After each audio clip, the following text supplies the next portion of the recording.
With the fantasy baseball playoffs most likely starting next week for all of us, if it hasn't started already, I have 10 great names that are going to give you a boost heading into the playoffs on this action-packed episode of Locked On Fantasy Baseball.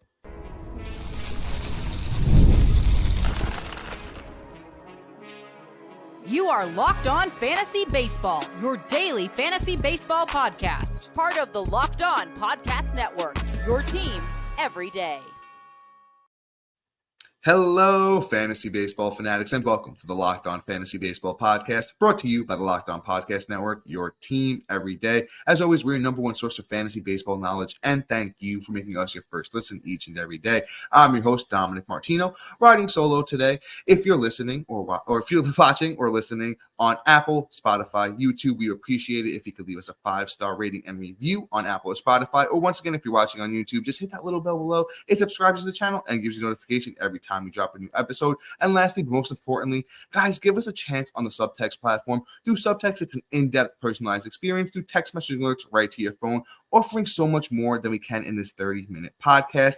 And guys, this time of year, it's so important to have that competitive edge over all of your fantasy baseball league, especially heading into playoff time. So you know what? Join us on Subtext. You can find the link wherever you're listening or watching. If not, it's available on any of our social media platforms.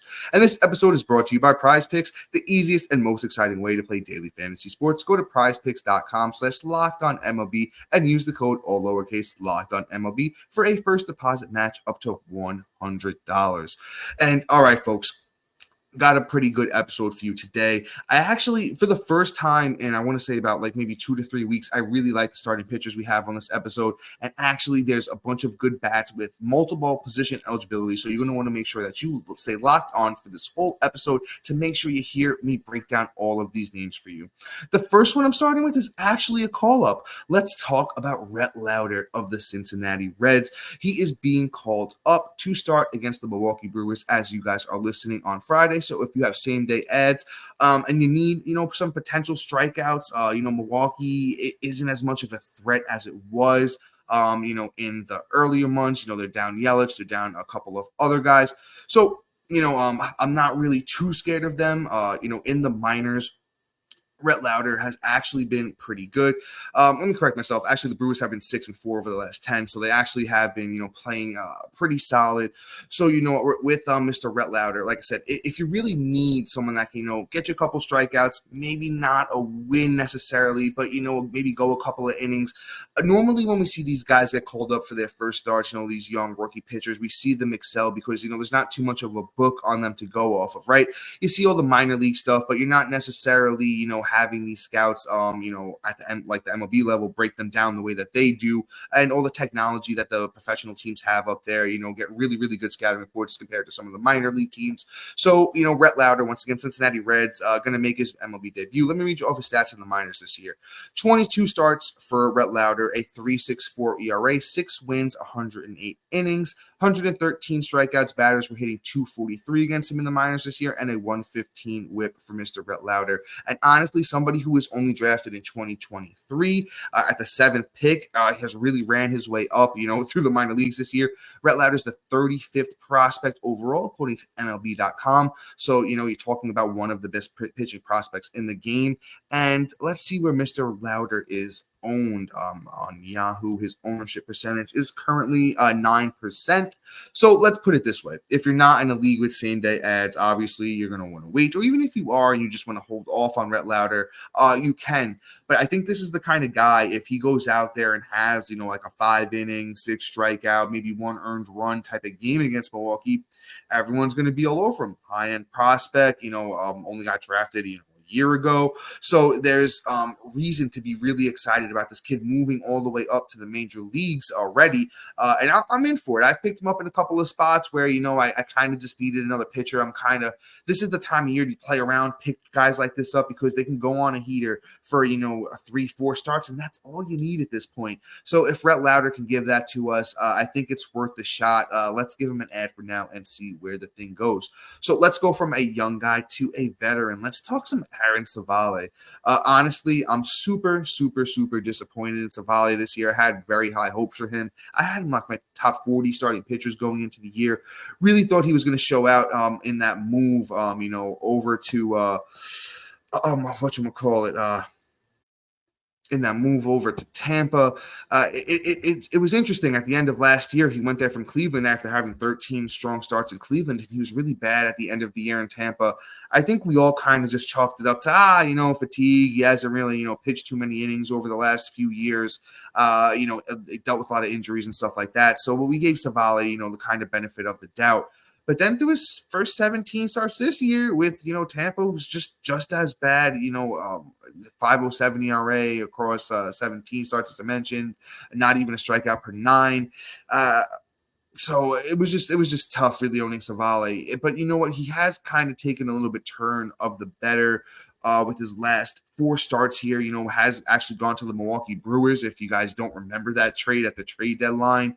And he's been good, like I said, his last time out against San Francisco was 7 innings, 7 strikeouts, no earned. Kind of got hit around against Oakland, but honestly, we know Oakland can go out on any given night and score a lot of runs, even though they overall aren't a great team. He was good against Cleveland, which Cleveland's been one of the better teams in the league this year. Once again, Aaron Savale, who we're talking about. And then on August 9th, he was good against Cincinnati, and Cincinnati is a team that can, once again, any given night go out there and hit you. So, 3 out of the last 4 good for Savale. I believe he gets those Cardinals in the next one. Let me fact check myself there just to be sure. Bear with me here. And then, Aaron Savale has the stuff to be successful in a short run of things. So I think it could be a good idea. It is St. Louis on September 3rd for Aaron Savale. That would be his next start. He's 38% owned on Yahoo right now. So I really, being so widely available right now, it is a kind of a good thing for us. We could take advantage of it and just ride him out for these next few weeks if need be necessary. Savale can go on those kinds of runs. He did it 2 years ago where he was really, really good for his last, I want to say, about 10 starts of the season. So we've seen him do it before. I think he can do it again. Go out there and grab Aaron Savale if you need him. Let's sneak one more name in here. Before we take a quick break, let's talk some Zebby Matthews, right? Zebby Matthews has actually been super impressive, to be honest with you. I didn't think he was going to be as successful as he's been through his first few starts in the bigs. Just like I said, just kind of been impressive. Been mixing around some strikeouts. Been, giving you a little bit of length, which is, unexpected from a guy like this. Pitches for those Minnesota Twins, if you don't know. So let's read you off those numbers for those first 3 starts for Zebby Matthews. It's 3 starts, one win, a 3 ERA, a 1 whip, 15 innings, 13 strikeouts. And he actually struck out 7 Cardinals in his last start with only 1 earned run across 5 innings. And gets Toronto next time out. Toronto is a team, they have been a little bit better of late. Vlad's been on an absolute tear, but there aren't too many names in that lineup that scare me. And once again, this is a guy that the book's not out on him yet, right? So, the point I was making earlier with Rhett Lowder kind of stands true with Zebby Matthews still. Even though through 3 starts, 15 innings, where the book is probably being written already on Zebby Matthews. So I think Toronto is a good test. If he can go out there and make it 4 for 4, why is he not owned on every, he should be universally owned in every league that's still active, if he can go 4 for 4 here. Let's see if we can kind of predict who he'd get after Toronto. I think I can make that happen for you guys just to see if that's another favorable start. Looks like it might be Tampa Bay. 1, 2, 3, 4, 5. Yeah, it looks like he might get Tampa Bay on the 5th, which is going to be honestly, I think, a favorable start for him.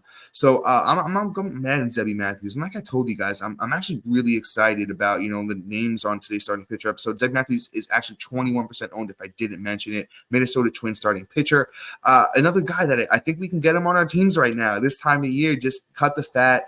If watch yesterday's episode if you didn't, where we did keep or cut. Matt and I actually had some really, really good debates in that one. We talked about names like Brandon Pfaadt and a couple other starting pitchers that you could probably cut for the Zebby Matthews and the Aaron Savales. But real quick, I have names like Matthew Boyd, Connor Norby, and Pete Crow Armstrong coming up next. So make sure you guys stay locked in with us. And guys, I am talking about my friends over at Liquid IV. Whenever I need to pick me up after a night out or it's a really hot day and I need to be hydrated now, I get myself a Liquid IV. Get hydrated with electrolytes, essential vitamins, and clinically tested nutrients from the #1 powered hydration brand in America. Because baseball and summer go together like Liquid IV and indulgent hydration. Blast off with the iconic summer flavor of Popsicle Firecracker, a festive blend of citrus-fueled lemon lime, tart cherry, and raspberry flavors. Find all of your favorites on their website from acai berry and lemon lime and pina colada. No more thirsty summers when you indulge in hydration with Liquid IV. Get 20% off your first order of Liquid IV when you go to liquidiv.com and use the code MLB at checkout. That's 20% off your first order when you shop Better Hydration today using the promo code MLB at liquidiv.com. Tear, pour, live more. One stick plus 16 ounces of water hydrates better than water alone. Powered by LIV Hydroscience, an optimized ratio of electrolytes, essential vitamins, and clinically tested nutrients that turn ordinary water into an extraordinary hydration, 3 times the electrolytes of the leading sports drinks, 8 essential vitamins and nutrients, always non-GMO, vegan, gluten-free, dairy-free, and soy-free.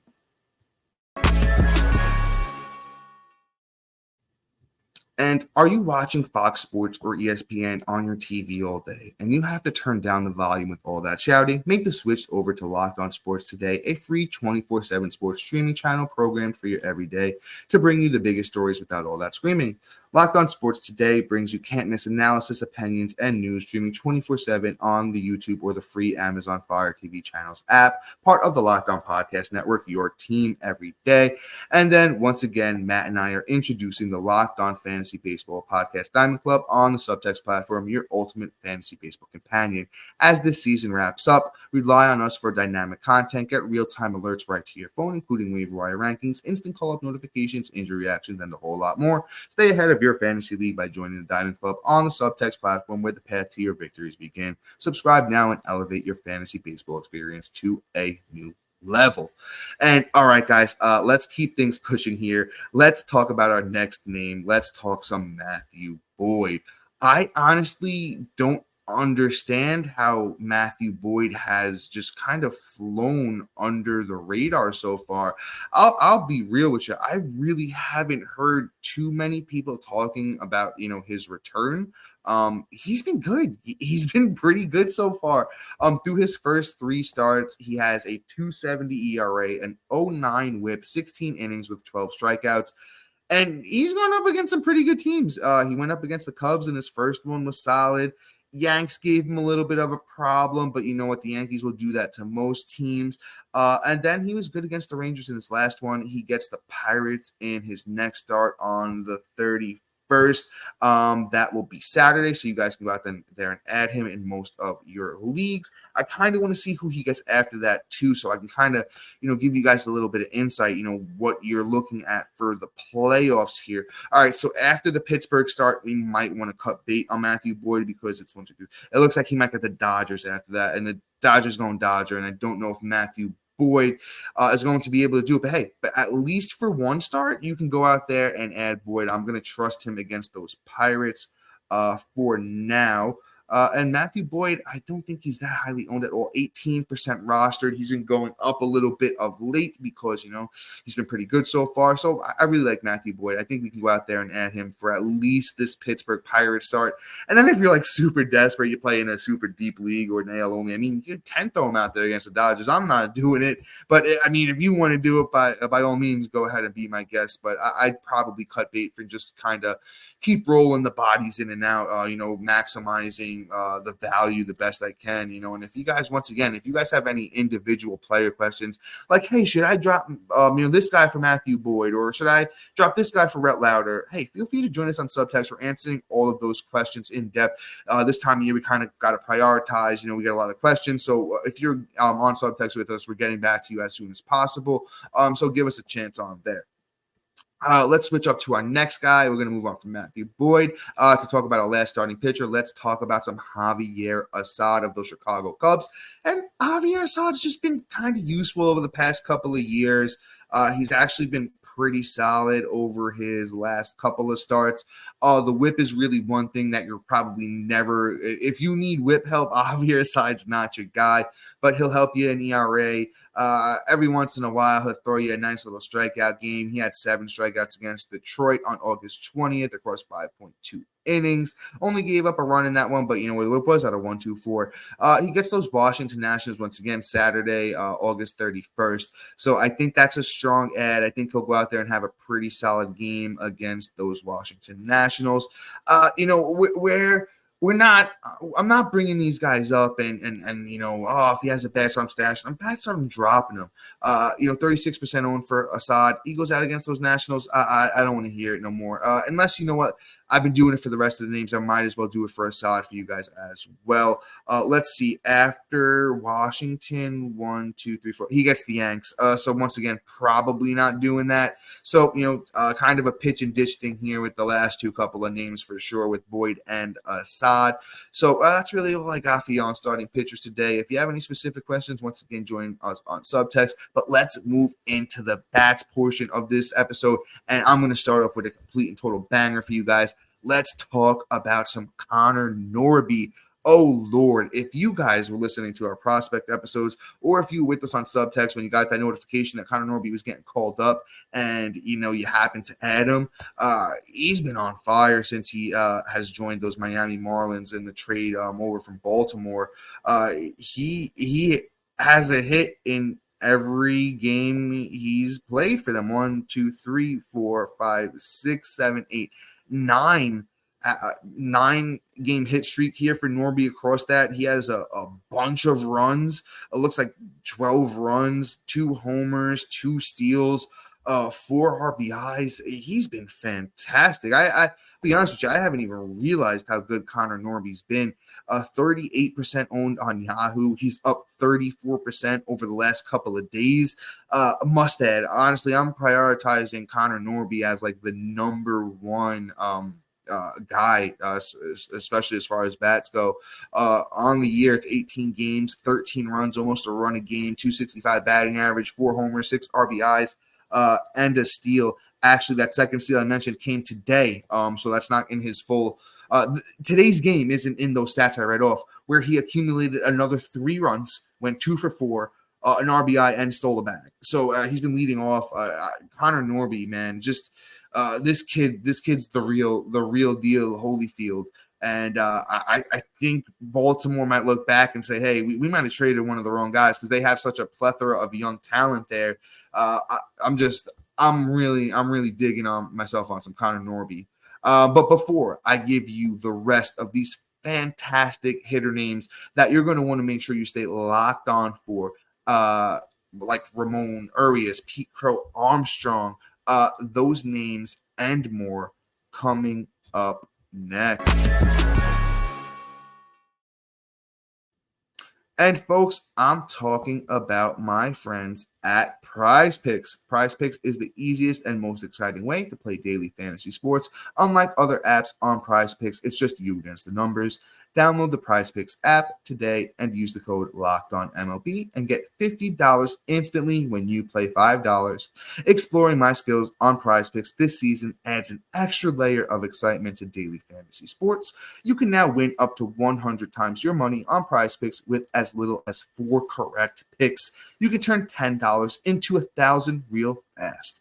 Prize Picks is incredibly user-friendly. I can make my selections and submit my entry in less than 60 seconds. And as the host of Locked On Fantasy Baseball, here are some rock-solid picks. You can opt for Hunter Brown to have higher than 5.5 strikeouts in his next start. And since the All-Star break, Hunter Brown has kind of been looking like the guy we all expected him to, so I think that's a great bet. You can opt for Elly De La Cruz to have higher than 0.5 steals in his next outing, and I also think that one is a lock. The guy has 60-plus steals already. You can also opt for Juan Soto to hit a bomb in his next game, and him and Judge have been on a tear for, those New York Yankees, so I think that's a great one as well. Download the Prize Picks app today and use the code LOCKEDONMLB to get $50 instantly when you play $5. That code is LOCKEDONMLB on Prize Picks to get $50 instantly when you play $5. You don't even need to win to receive the $50 bonus. It's guaranteed. Prize Picks, run your game. And all right, guys, I teased it up top. I got another Baltimore Oriole for you. I almost said his last name, and that's Ramon Urias. I was excited to talk about him, so the name slipped right off the tongue. Ramon Urias, been pretty solid of late. And honestly, on the season, the numbers aren't, they do leave a little bit left to be desired, but, like I said, he's been heating up. So let's stick with that. On the season, though, it's 90 games for Ramon Urias. He has 31 runs. He has 9 doubles, 2 triples, 10 homers, 35 RBIs. He's chipped in a steal, 22 walks to 49 strikeouts. Is super impressive for me for Ramon Urias from a guy last year who only had 27 walks to 101 strikeouts in 116 games. The batting average has taken a step down at 253 on the season. But like I said, Ramon Urias has been on a heater. So I think we definitely need to look into him at least, first, second, and third eligibility on Yahoo. Last couple of games, like I said, 2 for 3 on August 28th, had back-to-back homers on August 25th and 27th. Another homer on the 19th. So he's kind of starting to find his stride here. And if you've been playing fantasy baseball for the last few years, you kind of know with Ramon Urias, you ride the waves with them. There'll be times where he looks like one of the better, infielders in all of baseball. And then there'll be times where we're kind of saying, hey, what was all the hype about for Ramon Urias? He's 19% owned on Yahoo. As I mentioned, first, second, and third eligibility, once again, on that Yahoo platform. So I think we can go and add him. Let's break it down like this. Let's do the numbers over the last 2 weeks for Ramon Urias, just to kind of summarize a little bit better how good he's been. So once again, last 2 weeks for Ramon Urias, he's the 7th overall player according to Yahoo. Once again, that is in 5x5 head-to-head categories leagues. 8 runs over that time for Urias, 4 homers, 15 RBIs, a steal, and a 342 batting average. He's been in a weird spot in that Baltimore Orioles lineup, kind of been moving around near the bottom. Weird to see him accumulate all those RBIs sitting that late into the lineup. You think some of those better hitters would drive him in, but he's been getting those opportunities and excelling with them. I like me some Ramon Urias. I really do. So let's talk about Pete Crow Armstrong next. One of Matt's guys. I really do wish Matt was here to talk about him. He's a huge fan of Mr. Armstrong. I am as well. And I will say Matt called it. When he got, called back up, Matt was like, I'm taking the chance, told all of you guys to take the chance. And if you hop back in there with Matt, boy, oh boy, are you reaping the rewards. 35% owned for Pete Crow Armstrong. Let's do the last 2 weeks for him as well. Kid's been on an absolute tear with 12 runs, 3 homers, 10 RBIs, 3 steals, and a 385 batting average. Must add if you're asking me. The kid was one of the top prospects in all of baseball for a reason. And his last game on the 28th, he went 4 for 4 with 4 runs and an RBI. On August 26th, he went 3 for 5 with 2 runs, an RBI, and 3 steals. The kid's fast and he can hit the ball hard. I like Pete Crow Armstrong for next year too. The prospects for him for next year are going to be very, very high.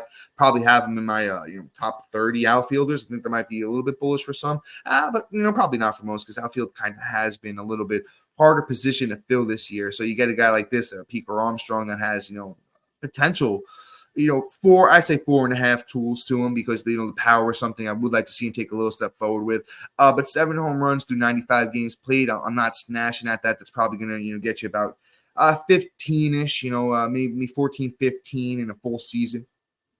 So I do like me some Pete Crow Armstrong. And he gets the Nationals for his next few games. So I think that's a team that doesn't have very good pitching. You could take advantage of that.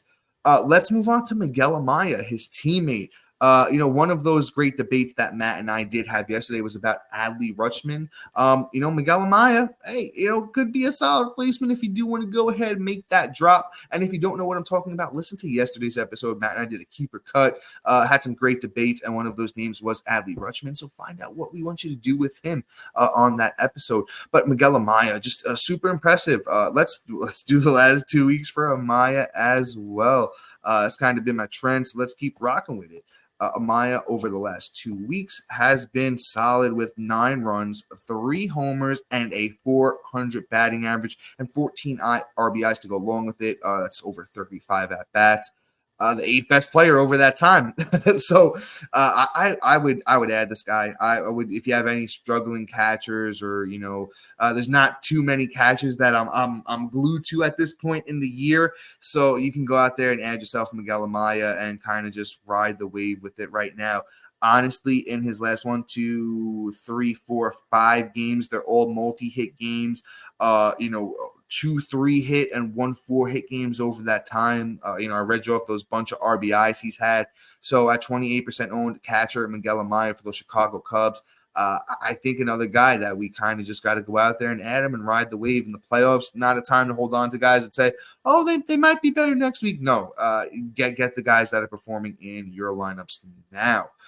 Let's talk about our last guy. Let's talk about my boy Mason Wynn. I kind of left him to the last name on today's episode. I just feel like he's been on this episode every week for the past, honestly, probably 2 months, and for good reason. Mason Wynn's still only 40% owned on Yahoo. 124 games played this year. 286 batting average. He has 65 runs, 11 homers, 46 RBIs, and 10 steals. Hasn't been absolutely dominant, but man, as my brother Matt says, if you can find a guy that's really helping you in batting average on the waiver wire, it's not common, especially not as consistent as Mason Wynn has. Last 2 weeks for Wynn, 50 at-bats, 9 runs, 2 homers, 5 RBIs. He's hitting 380 with a 958 OPS over that time. Another guy, bunch of multi-hit games recently. His last 4 games have all been multi-hit. The last 3 of those have been 2-hit games. A home run in his last game on the 29th. The guy's been solid. Yeah, back-to-back homers on the 16th and 17th. Mason Wynn's another young guy, like Pete Armstrong, that I'm going to be drafting a lot of them next year in my fantasy baseball teams. I think you should as well. Wynn is never really going to be taken out of the lineup for the most part because his defense is so good and his offense is kind of just, coming along with it. His sprint speed is actually super fast. He's in the 87th percentile when it comes to sprint speed. So I think, if he had more opportunity, maybe it could be the Cardinals holding him back from, stealing more. And if this kid, kind of just gets let loose next year, 22 years old this year for Mason Wynn, 23 next year, really love the prospects of him. And, he's a guy that knows how to take a walk here and there too. Walking 16% of the time, only whiffs 18% of the time. Those are both, in elite, categories as far as, players he's around when it comes to that. I really do like me some Mason Wynn. But guys, that is pretty much all for me today. Thank you to our everydayers and new listeners for making Locked On Fantasy Baseball your first listen each and every day. And after you make us your first listen, you should go listen to our boy Sully over at Locked On MLB and make him your second listen each and every day. Sully kind of covers the league a little bit differently than we do. We do our fantasy baseball take on it. Sully kind of breaks down the league more, in a team by team way. Really love the content. You guys are going to love it as well. So make sure you check him out. And then I just want to say this before, we head out. Guys, I kind of talked about it a little bit today. Just want to mention it one more time. Join us on Subtext. It's the end of the season. If you join us on there now, you get a free 2 weeks. If you're listening at this point in the episode, you're probably a fan of Matt and I, and we truly appreciate that. And we really, really sincerely want to help you win your fantasy baseball league this year. So join us on Subtext. Ask us any types of questions you need. Literally, you can text us your whole roster, your free agents. Tell us, hey, what would you do here? Show us your opponent if you are in the playoffs. Hey, how would you approach this? I know there's certain leagues and situations I've been in where I maybe punted a category because I know if I and strategy-wise, if I tried to beat him in a different category, I can put that one to the side and maybe gain 2 others. If by doing things differently. So if you guys need some advice, on the precipice of winning your fantasy baseball championship, join Matt and I on the Subtext platform. The link is in our bio wherever you're listening or watching. Or if not, it's available on any of our social media platforms. But guys, that is enough for me today. So once again, thank you for tuning in, and until next time, see ya.